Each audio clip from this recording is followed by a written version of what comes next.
बच्चे लोग, आज हम लोग चैप्टर नंबर 30 इंटीग्रेशन स्टार्ट करने वाले हैं और इंटीग्रेशन का ये लेक्चर नंबर 1 है। ठीक है जी। बुक का प्रिंट आउट हमने निकाल लिया है चैप्टर का 30 इंटीग्रेशन का। और इस चैप्टर के अंदर, मतलब इस वीडियो के अंदर जो टॉपिक कवर करने वाले हैं वो टॉपिक है बेटा बेसिक कंसेप्ट, इंटीग्रेशन होता क्या है, और integration as inverse of differentiation. मतलब जो तुम्हारा चेक योर प्रोग्रेस 30.1 है उससे पहले पहले जितना भी टॉपिक है वो कवर अप होगा। उसके बाद तुम्हारा होमवर्क होगा कि बेटा चेक योर प्रोग्रेस वाले जो भी क्वेश्चन आंसर है वो तुम करो। ठीक है, चलिए आइए इंटीग्रेशन हम लोग स्टार्ट करते हैं। तो देखो बेटा, ऐसा है कि जब हम लोग करते हैं 2 + 3 तो ये आता है 5। फिर अगर हम लोग करते हैं 5 + 4 तो ये आता है बेटा हमारा 9। अब देखो ऐसा कर दिए, लेकिन फिर क्या मन में क्या आया कि भैया ऐसा है कि हमने 5 + 4 कर दिया, 9 आया। अब हमको वापस से 5 चाहिए, वापस से 5 चाहिए। तो फिर क्या था, ये आया हमारा दूसरा ऑपरेटर, ये हो गया बेटा एडिशन ऑपरेटर। ठीक है, ऐड कर करके हम लोग 2 + 3 करके 5 ले आए और 5 + 4 करके 9 ले आया। अब 9 में से हमने किया -4 तो ये आ गया 5, और 5 में से हमने किया -3 तो ये आ गया हमारा 2। एक अलग ऑपरेटर, सब्ट्रैक्शन ऑपरेटर। तो उसी तरीके से अगर हमारे पास y = एक फंक्शन है, y = x², ठीक है, अगर हम इसका डिफ्रेंशिएशन करते हैं dy/dx निकालते हैं, ये आप पढ़ चुके हो कि कैसे निकालना होता है, निकालते हैं तो ये हो जाएगा बेटा 2x।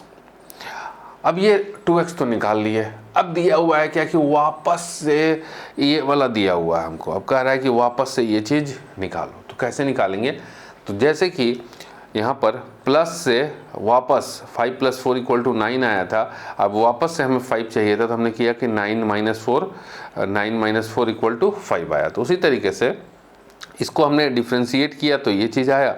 तो अब इसको हम क्या करेंगे ना, इसको जो रिज़ल्ट है उसको, जैसे यहाँ था ना 9 में से हमने 5 - 4 माइनस कर दिया तो 5 आया था। तो उसी तरीके से इसको हम इंटीग्रेट कर देंगे। क्या कर देंगे बेटा, इंटीग्रेट कर देंगे। और इंटीग्रेशन का सिंबल इस तरीके से है, इंटीग्रेट कर देंगे 2x with respect to x। तो इसको लिखेंगे 2x dx। क्लियर है। तो अब क्या है कि हमारा जो रिजल्ट आएगा 2x dx का, तो ये आएगा x²। क्लियर, ये आएगा x²। सो हमने देखा क्या कि ये जो सिंबल हमारा है, this is symbol of integration.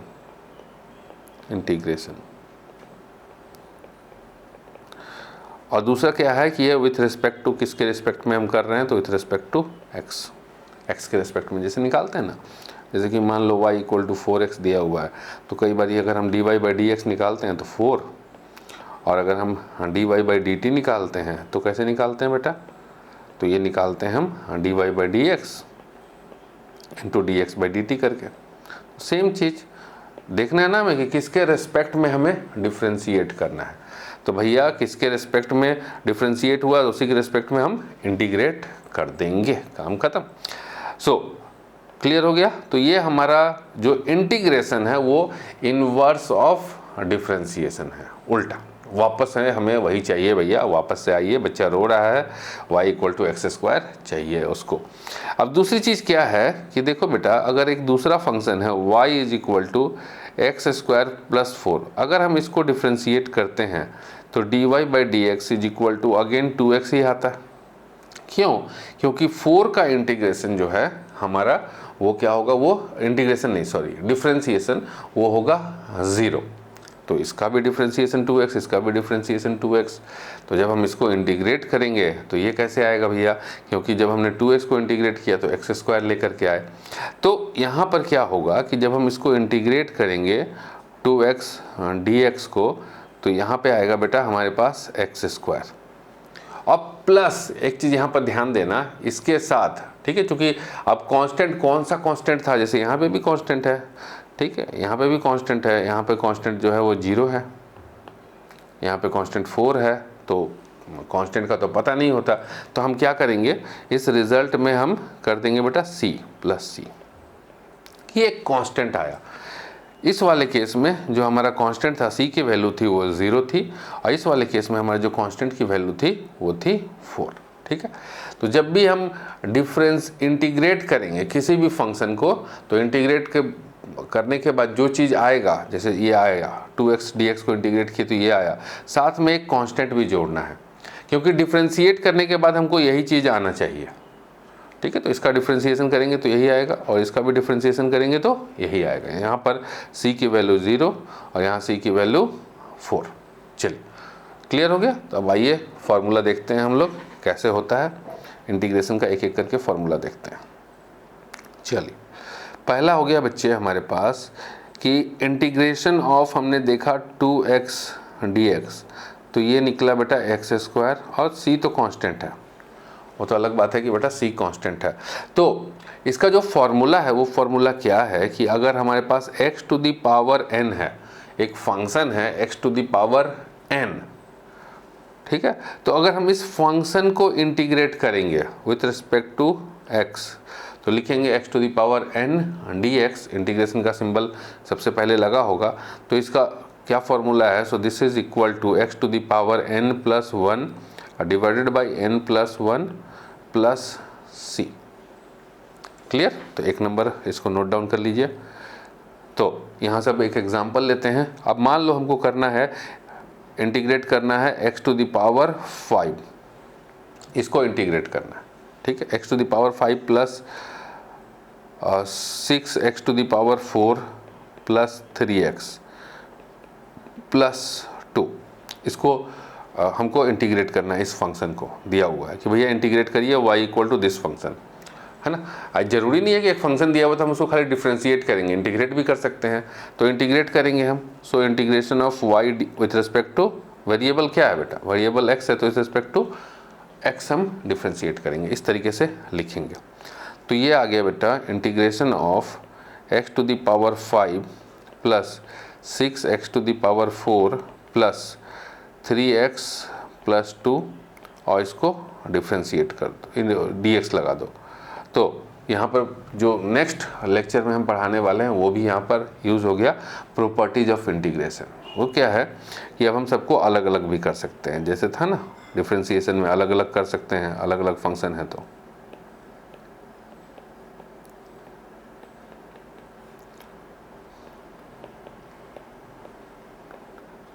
अब सबका वैल्यू इसके अकॉर्डिंग सबको कैलकुलेट करेंगे, और c केवल एक बार लिखेंगे। यहाँ पे भी c निकल के आएगा, यहाँ पे भी c, यहाँ पे भी c, यहाँ पे भी c। मान लो कि यहाँ पर +4 है, यहाँ पे +2 है, यहाँ पे +3 है, +6 है, तो भैया सबको जोड़ देंगे तो 4 + 2 6, 6 + 3 9, 9 + 6 15, कांस्टेंट ही तो आया ना, तो एक c ऐड करेंगे। मतलब इतना सारा अगर सिंबल लगा दिए तो उतना सारा c अलग अलग C1 C2 C3 C4 add करने की ज़रूरत नहीं, एक सिंगल c ऐड कर दोगे। तो इसकी जो वैल्यू होगी बेटा, इस फॉर्मूला के हिसाब से ये x to the power n plus 1 divide by n plus 1 लिखोगे तो x to the power 5 plus 1 divide by 5 plus 1 plus 6 तो कांस्टेंट है, तो 6 को बाहर ले लीजिए, ठीक है। अब ये x टू दी पावर 4 का करेंगे हम, तो x to the power 4 plus 1 divide by 4 plus 1 plus 3 constant है, इसको यहाँ से 3 को बाहर निकाल लीजिए। अब ये x का डिफरेंशिएशन मतलब x टू दी पावर 1 का डिफरेंशिएशन, तो ये हो गया x to the power 1 plus 1 divide by 1 plus 1, और प्लस यहाँ 2 कांस्टेंट है, बाहर निकाल लीजिए। 2 के बाद क्या बच गया, यहाँ पर कुछ नहीं बच रहा है, 1 बच रहा है, तो 1 मतलब x टू दी पावर 0, तो 2 हमने बाहर निकाल लिया, और into x to the power 0 plus 1 divide by 1, 0 plus 1। Clear. अब प्लस एक सिंगल c हम लगा देंगे सभी के लिए, C1 C2 C3 C4। यहाँ मान लो यहाँ आया C1 लिखे, यहाँ C2 लिखे, यहाँ C3 लिखे, यहाँ C4 आया, सबको प्लस करके एक सिंगल c हमने लिख दिया कांस्टेंट। चलिए, so this is equal to x to the power 6/6 plus 6 into 6/5 x to the power 5 plus 3/3, तो ये तो कट गया 3 3 ऊपर का, ये हो गया x²। और यहाँ पर सॉरी बेटा, सॉरी ये गलत हो गया, ये जो है 1 + 1 ही नीचे आएगा ना, यहाँ 1 + 2 कैसे आ सकता है, तो ये 1 + 1, ठीक है। तो ये हो गया 3/2 x to the power 2 plus 2 into x plus c। तो ये आ गया हमारा इस फंक्शन का इंटीग्रेशन। क्लियर हो गया? तो फॉर्मूला, एक नंबर फॉर्मूला, इस फॉर्मूला को ध्यान में रखिए। आइए नेक्स्ट देखो, जब हम लोग साइन x को डिफ्रेंशिएट करते हैं, y equal to sine x दिया हुआ है, तो जब हम इसको डिफ्रेंशिएट करते हैं तो क्या आता है, dy बाई डी एक्स क्या निकल के आता है, तो ये हमको निकल के आता है बेटा cos x, मतलब साइन x प्लस सी को अगर हम करें तो cos x निकल के आएगा। इसका मतलब है कि अगर हम इस cos x को इंटीग्रेट करेंगे तो हमारा साइन x प्लस सी निकल के आएगा। So integration of cos x, 2 नंबर ये है, dx is equal to sine x plus C. Clear? ये 2 नंबर है। ठीक है, फॉर्मूला नंबर 2। थर्ड फॉर्मूला है y इक्वल टू एक फंक्शन दिया हुआ है आपको cos x प्लस सी, तो जब हम इसको डिफ्रेंशिएट करते हैं dy बाई डी एक्स निकालते हैं तो ये आएगा बेटा minus sine x, minus sine x. इसका मतलब है कि अगर हम माइनस साइन एक्स को इंटीग्रेट करेंगे तो हमारा ये आएगा। क्लियर है? तो जब हम माइनस साइन एक्स को इंटीग्रेट करेंगे, माइनस साइन को हम बाहर भी ले सकते हैं, तो ये आएगा बेटा हमारा cos x प्लस सी। तो अगर हम यहाँ पर भी अगर अब माइनस साइन लगाया हुआ है, तो अगर हम साइन एक्स को डिफ्रेंशिएट करेंगे तो क्या आएगा, तो साइन एक्स को इंटीग्रेट करेंगे तो क्या आएगा, तो साइन एक्स कहाँ से आया, तो यहाँ तो माइनस साइन है, तो अब क्या करो, दोनों तरफ माइनस माइनस लगा दो, यहाँ भी माइनस, यहाँ भी माइनस, यहाँ भी माइनस लगा दो और यहाँ पे भी माइनस लगा दो। तो जब यहाँ पे माइनस लगाए तो माइनस माइनस हो गया प्लस, तो ये आ गया साइन एक्स का इंटीग्रेशन, और यहाँ पर जो हो जाएगा that is equal to minus cos x. और ये माइनस सी नहीं होगा बेटा, ये प्लस सी ही रहेगा। ठीक है, मान लो कि यहाँ पर C1 लिख देते हैं, तो एक कांस्टेंट है C1। ठीक है, तो यहाँ पे आ गया बेटा माइनस C1, तो माइनस C1 को कहिए प्लस सी। ठीक है, एक कांस्टेंट C, तो प्लस सी एक कांस्टेंट। सो साइन एक्स का इंटीग्रेशन हमारा आएगा माइनस कॉस एक्स प्लस सी। फोर्थ नंबर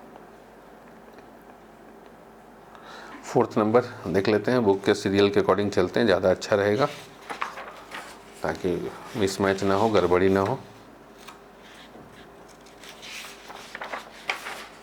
एक एक पॉइंट को कवर अप किया जाए। हाँ, साइन एक्स हो गया, कॉस एक्स हो गया। उसके बाद देखो y इक्वल टू हमारे पास है, फंक्शन ले लेते हैं tan x प्लस सी।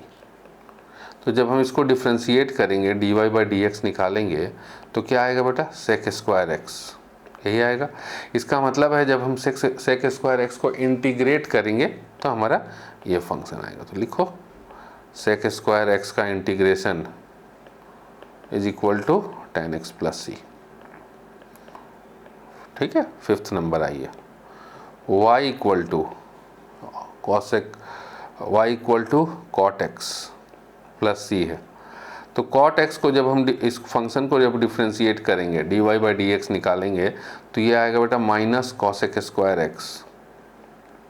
तो इसका मतलब है कि जब हम माइनस कॉसेक स्क्वायर एक्स को इंटीग्रेट करेंगे तो हमारा कॉट एक्स प्लस सी निकल के आएगा। तो करिए, माइनस कॉसेक स्क्वायर एक्स, तो ये आएगा बेटा minus cot x plus C1 रख लो, सी या C1। अब देखो यार, माइनस का थोड़ी ना करेंगे हम, माइनस का थोड़ी ना याद रखेंगे, हमको चाहिए कॉट स्क्वायर एक्स का इंटीग्रेशन। तो सीधा सीधा यहाँ पर भी माइनस साइन लगाइए, यहाँ पर भी माइनस साइन लगाइए दोनों तरफ। तो फिर क्या हो जाएगा, ये हो जाएगा माइनस साइन लगाने पर कॉसेक स्क्वायर एक्स, और यहाँ हो जाएगा बेटा कॉट एक्स, सॉरी यहाँ हम दोनों तरफ माइनस साइन लगाएंगे ना, सॉरी यहाँ गलत हो गया ना, कि जब minus cosec square x d x का इंटीग्रेशन करेंगे तो कॉट एक्स प्लस C1 आएगा। अब दोनों तरफ माइनस साइन लगाना है हमको। क्लियर, ऐसे। तो यहाँ पर आ जाएगा माइनस कॉट एक्स और प्लस सी, कांस्टेंट में प्लस माइनस C1 C2 से कोई फ़र्क नहीं पड़ता बेटा, एक ओवरऑल हमको कांस्टेंट। जैसे मान लो कि पहले यहाँ पर -6 था, अब +6 हो गया, तो है तो कांस्टेंट ही ना, तो हम C लिखेंगे, वहाँ पर प्लस और माइनस का कोई चक्कर नहीं है। क्लियर है?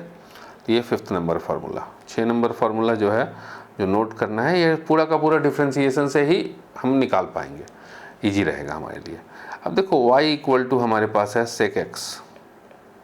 sec x प्लस सी, तो dy बाई डी एक्स क्या हो जाएगा, sec x का डिफ्रेंसिएशन क्या होता है, sec x tan x ये होता है।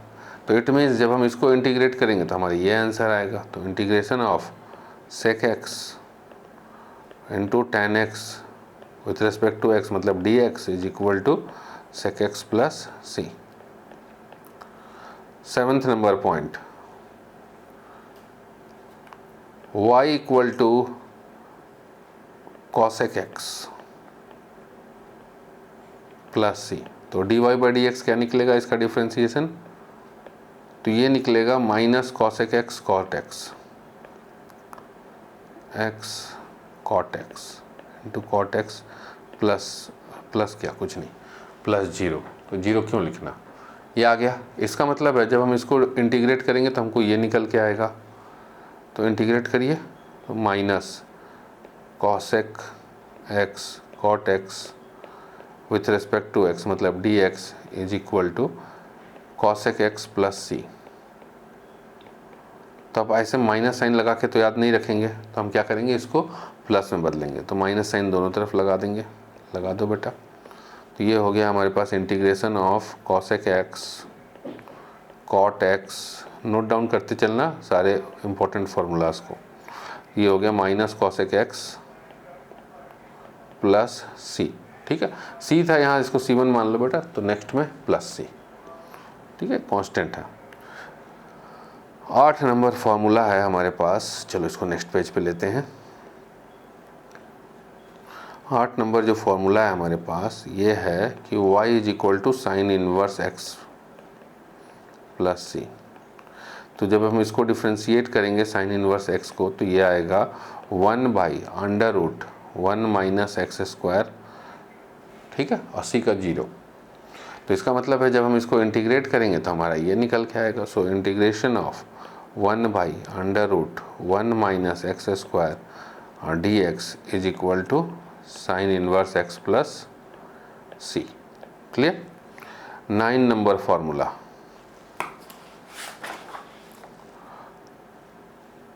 y equal to tan inverse x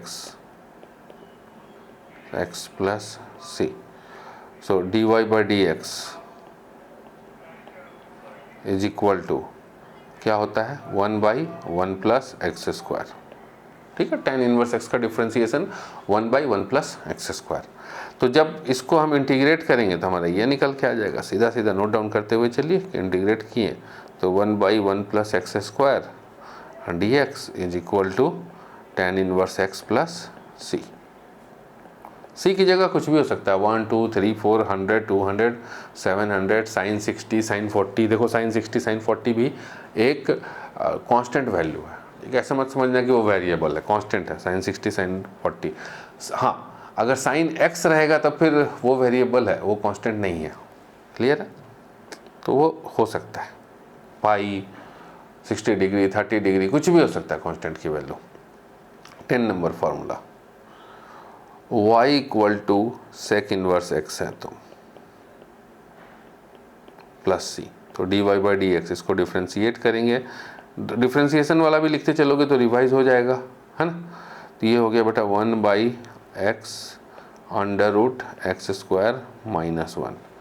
तो जब हम इसको इंटीग्रेट करेंगे तो ये हमारा निकल के आएगा। लिखिए, नोट डाउन करिए। जब हम इसको इंटीग्रेट करेंगे 1 by x under root x square minus 1 d x is equal to sec inverse x minus C, minus C नहीं सॉरी प्लस सी। नेक्स्ट है हमारे पास y equal to e to the power x plus C. So d y by d x इसका क्या होगा, इसका e to the power x ही होता है।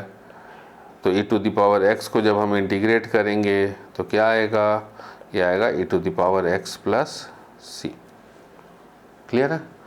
12th number formula, y equal to a to the power x plus सी। तो यहाँ पर dy बाई डी एक्स क्या होगा बच्चे, so this is a to the power x log a, ऐसा होता है, ठीक है, c का 0। तो जब हम इसको इंटीग्रेट करेंगे, इस वाले को इंटीग्रेट करेंगे, integration of a to the power x log a dx is equal to, ये आएगा बेटा a to the power x plus C.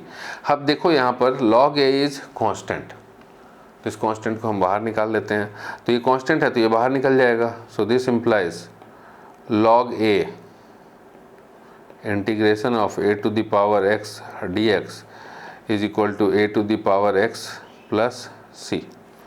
अब क्या है कि बच्चे ये तो कांस्टेंट है, हमको कांस्टेंट से मल्टीप्लिकेशन चाहिए नहीं, तो हमको खाली इसका चाहिए, a to the power x का चाहिए, ये क्या होगा, तो डिवाइड करो दोनों तरफ log x a से, तो यहाँ भी log a से डिवाइड किए और यहाँ भी log a से किए, तो यहाँ भी log a से हो गया,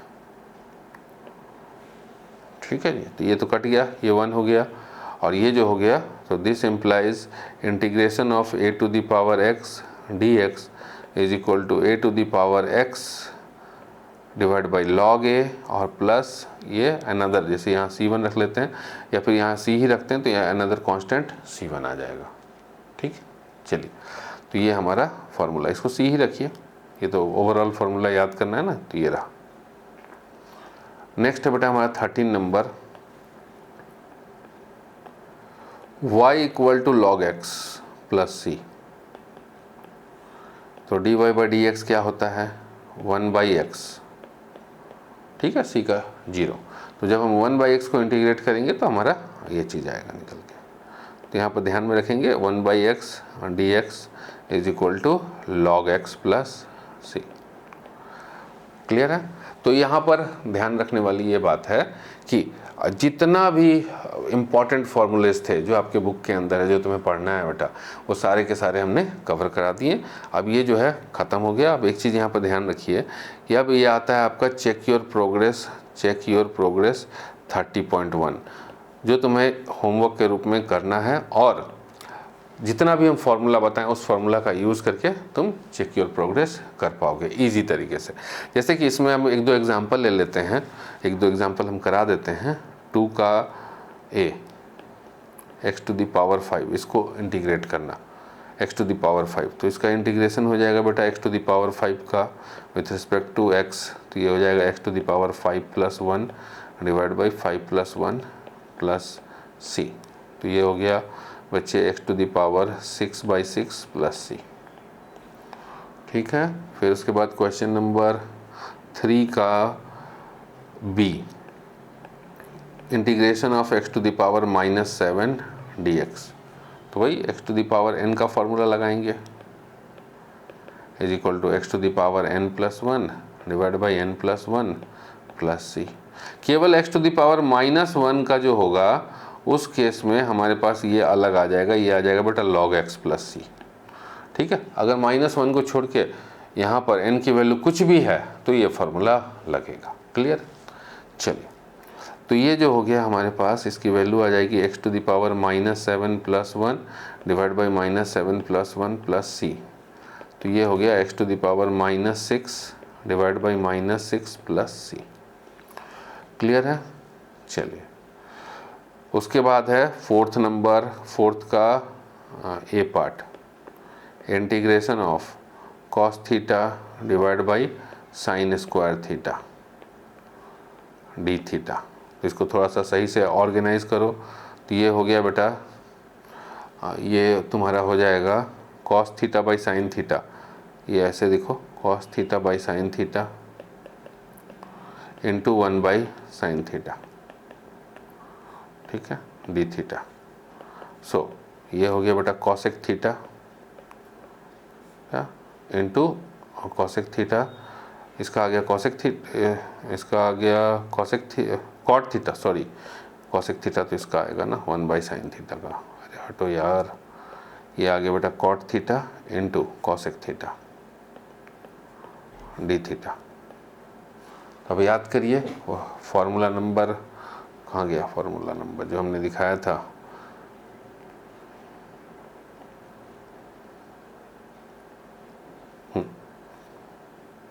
इस फॉर्मूला को यहाँ है cosec x cot x dx, वहाँ पे क्या है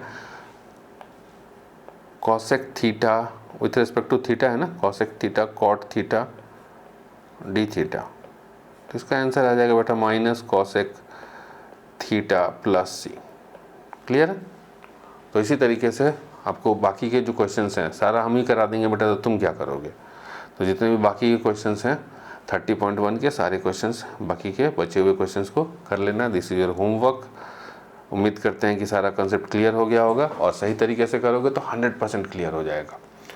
ठीक है, चलिए, thank you for watching this video. मिलते हैं हम लोग बेटा नेक्स्ट वीडियो में।